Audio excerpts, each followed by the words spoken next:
Narayanganj city কর্পোরেশনের সাবেক mayor Selina হায়াত আইভীকে গ্রেফতার করেছে পুলিশ।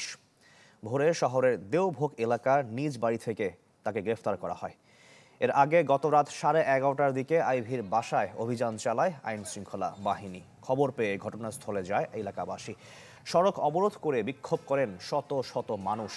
বৈষম্য বিরোধী ছাত্র আন্দোলনে হত্যা ও হত্যা চেষ্টা সহ একাধিক মামলা রয়েছে সাবেক মেয়র সেলিনা হায়াত আইভীর বিরুদ্ধে।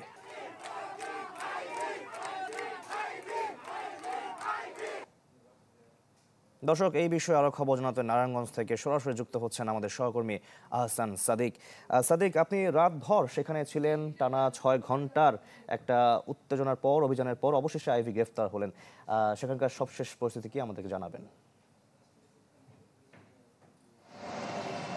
শাকিল, সর্বশেষ অবস্থা যদি জানাই তাহলে আমার পেছনে যে সড়ক আছে এখান দিয়ে কিন্তু এখন থেকে 40 মিনিট আগে কিন্তু এটা নারায়ণগঞ্জ সিটি কর্পোরেশনের সাবেক মেয়র ডাক্তার সেলিনা হায়াত আইভীকে তার নিজ বাড়ি থেকে গ্রেফতারের পরে কিন্তু নিয়ে যাওয়া হয়। তো পুলিশ প্রশাসন আমাদেরকে যতটুকু জানিয়েছেন যে তাকে নারায়ণগঞ্জ জেলা পুলিশ সুপার কার্যালয়ে গিয়ে নেওয়া হয়েছে এবং সেখানে যে জেলা গোয়েন্দা যে শাখাটি রয়েছে সেখানে হয়তো বা তাকে রাখা হবে।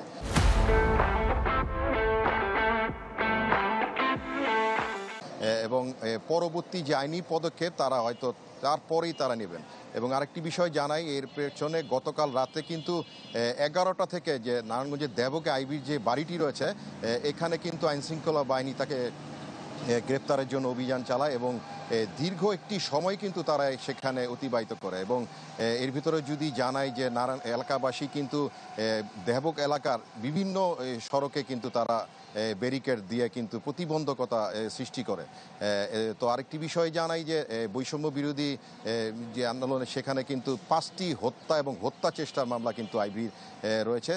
তো আইন শৃঙ্খলা বাহিনী স্পেসিফিকলি কোন মামলাটিতে আসলে তাকে গ্রেপ্তার করা হয়েছে সেটি কিন্তু আসলে জানাতে পারেনি।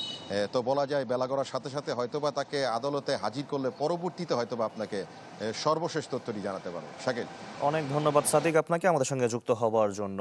দর্শক, নারায়ণগঞ্জ থেকে যুক্ত হয়েছিলেন আমাদের সহকর্মী আহসান সাদিক।